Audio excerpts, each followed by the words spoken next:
Hey, what's up, everybody? Welcome back to the channel. And you know what? I feel like this year has been bizarre for PlayStation specifically. Now, I mean, to be fair, I think it's been bizarre for gaming as a whole. But when you look at PlayStation, this has not been a typical year for them. They have released games that you don't typically see from them a lot. You know, they started off the year with Helldivers 2, which turned out to be a great game. It was a unexpected success. I mean, it did taper off over time, but it was a pleasant surprise from PlayStation. And then they had Concord. That was probably the exact opposite situation, but now we have Astrobot. Now, Astrobot, personally, I think is the game of the year so far. It truly is outstanding. But one thing that we have heard a lot about throughout 2023 and in 2024 is the highly rumored PS5 Pro. I mean, where exactly is this thing? I mean, countless leaks have basically confirmed it already, and, well, it sounds like Sony is finally set to reveal this thing. PlayStation themselves are preparing for an official announcement, which we are going to talk about today. Then I also want to talk about something that I've mostly left off this channel, but I think it's time to have the conversation. I think it's time to talk about the elephant in the room. The infamous Xbox tax is indeed real, and I'll show you the latest example of exactly that. Let's just go and get right into things, though, starting off with yet another price hike that seemingly quietly happened over the weekend. Now, this is kind of a strange situation because we haven't gotten an official announcement from Sony, so maybe they're just trying to be a little quiet about this in order to avoid any kind of backlash. But it has been spotted that the PS5 DualSense controller has raised by $5. You can see here posted up by VGC. They said, as spotted by retail sleuth Wario64, multiple North American retailers increased the price of the peripheral on Sunday from $70 to $75, including Best Buy, Target, and PlayStation's own direct store. The $5 price increase seemingly applies to all callers of the PlayStation 5 controller.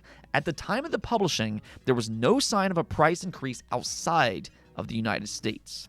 Now, that might not necessarily sound like a huge increase, but it is a rather important one to talk about because we're about ready to talk about some new hardware in just a little bit with the PlayStation 5 Pro. And I'll just say that I am genuinely interested to hear about what the PS5 Pro has to offer. You know, it's going to be a niche product and everything, but I'm not against more options, and I am curious to see what kind of jump it can offer for this generation of games. But however, at the same time, the one thing that I'm really concerned about is its price tag. You know, this has been a very bizarre generation. It's not like in the past where prices have come down as the generation has progressed. But instead, you know, we've seen the exact opposite for the PlayStation 5 and the Xbox Series. Prices are rising, and the PS5 controller is the most recent example of that. We might actually be looking at the most expensive console ever made by any of the big three console manufacturers. I mean, I'm hoping I'm wrong about that, but we're going to see real soon. Now, the PS5 Pro isn't the only exciting new hardware that's inbound, though, because not only is Nintendo working on their console, which is expected to release sometime next year, but we also got news that PC gaming handhelds will receive another boost in early 2025. That's according to a new report that claims that AMD is set to announce the Z2 Extreme chip in early 2025. Now, of course, machines like the ROG Ally and the Lenovo Legion Go currently uses its predecessor, the Z1 Extreme, and I'll just go and say right now, that's already an impressive chip in its own right. I do own the ROG Ally, and I think it's a great device. It packs a lot of power for a handheld device, which is very impressive, and I've always said this, I don't think that they're the best option for AAA games that demands a lot of power.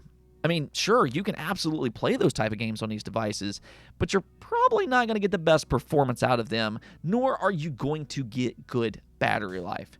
I mean, you'll be lucky to even get an hour on the original ROG Ally. Now, to be fair, the ROG Ally X did improve that aspect a little bit, but the Z2 Extreme chip has the potential to be a true jump for this type of technology, and we could see the next evolution for these PC handheld manufacturers sometime very soon. In fact, it's currently being reported that AMD is already working with some different partners. So we could potentially see successors for the ROG Ally and the Lenovo Legion Go sooner rather than later. This could even be the way that Xbox enters the handheld gaming market, as is currently rumored. Now, actually, speaking of Xbox, I do want to talk about them here for a moment because I thought this was just absolutely ridiculous when I saw this. Last year, I feel like we truly witnessed the game community and the media at one of its lowest points in recent gaming history. The lead up for Starfield and just the way that people behaved towards that game was just a complete embarrassment. Like, there was just so much just ridiculous discourse around Starfield. Things like menu gate, I mean, come on. And then there were certain YouTubers stirring the hornet's nest with talk about its lack of advertising. But like there was no logic to any of these debates whatsoever, but certain fans and certain outlets were just kind of running with these topics. And that was the thing, because it was clear as day as to the reason why. I mean, not everybody's going to want to admit this, but I'll just kind of phrase it this way. Do you believe that Starfield would have been treated that way if it was a multi-platform game and not an Xbox console exclusive? Like, honestly, because I truthfully don't think that it would have been. There was a lot of people that really wanted it to fail simply because of its Xbox console exclusivity. Now, at the same time, I'm not going to sit here and say that Xbox fans were innocent in this entire charade, because, I feel like on their end, they were overhyping it too much. The talks of it being the game of the generation before even released definitely fed into some of that online hysteria. And I'll say right away, I don't think that Starfield lived up to its expectations in terms of quality. I mean, don't get me wrong, I still think that it's a good game, but I also think that, yes, it is a flawed experience, and I think that's perfectly fair to say. Even still, though, the thing that I always kind of fight back on here is whether or not the media is being fair.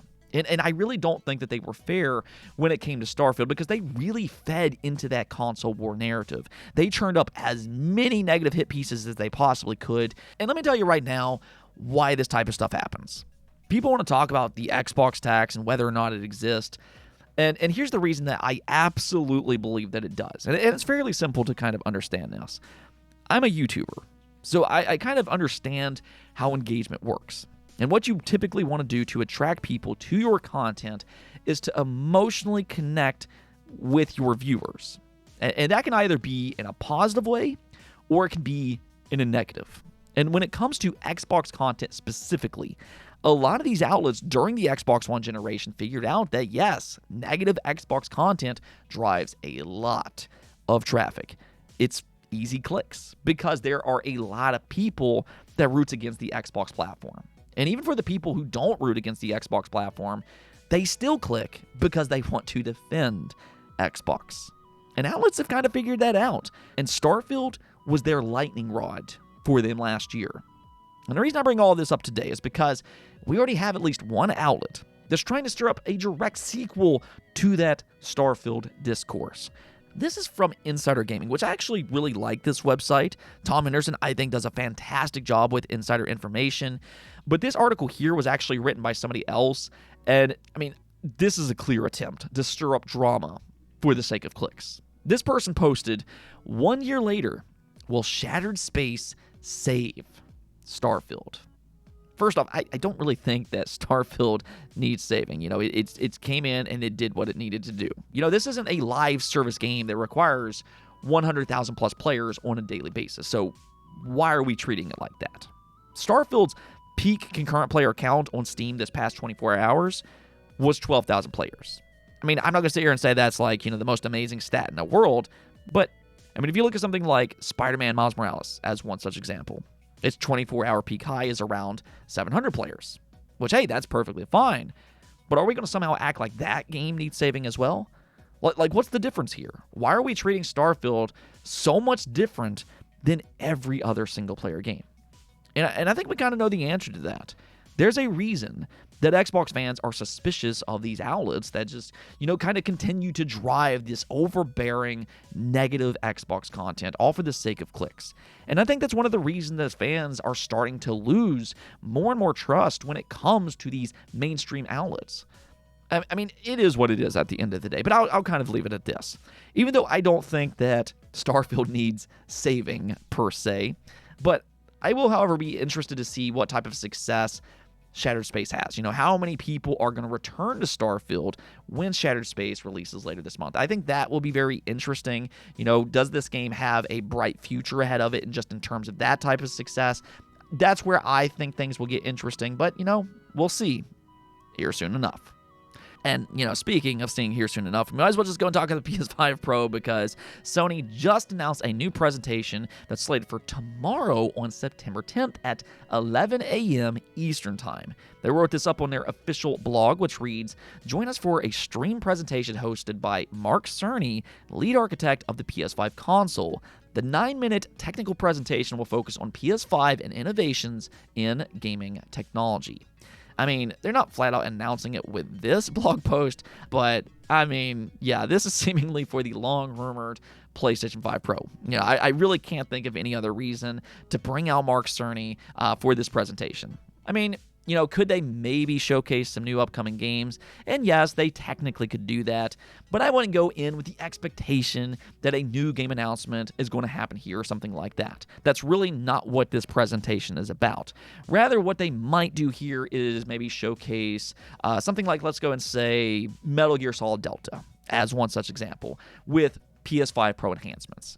And that's what Mark Cerny is going to do with this presentation. He's going to talk about specific enhancements that this new console can offer that will make it better than the already available PlayStation 5. And I think the two things that he's going to talk about the most is, one, ray tracing, and then two, which I think is much more interesting, is PSSR. Now, this is their version of AI upscaling, similar to things like AMD FSR or NVIDIA DLSS. And that's where this console can really separate itself from the current consoles in the market. AI upscaling really is a big part of the future for gaming, and I think we've seen that especially with NVIDIA DLSS. Now, AMD FSR, it does okay, but it isn't quite as good as DLSS, and that's really just too bad because the PlayStation 5 is an AMD-based console, so they don't have access to DLSS. And that's kind of where PSSR comes in. If Sony can do a good job with this type of technology, this could be more comparative to DLSS. I mean, we'll have to wait and see, but I think that's going to be one of their big selling points when we see it tomorrow, or at least until they talk about its price. That's the one major concern that I have because, I really do fear that it could cost near $700 with a disk drive included. So I'm hoping that's not going to be the case. But yeah, we're going to have a lot to talk about tomorrow after that presentation. We'll talk about its release date. We'll talk about its price. We'll talk about all of the different technology that they show. So do make sure to hit that subscribe button below. What I'll say, though, is that I'm genuinely curious to see how they're going to position this thing. But anyways, that's going to be it for this episode. And until next time, peace out.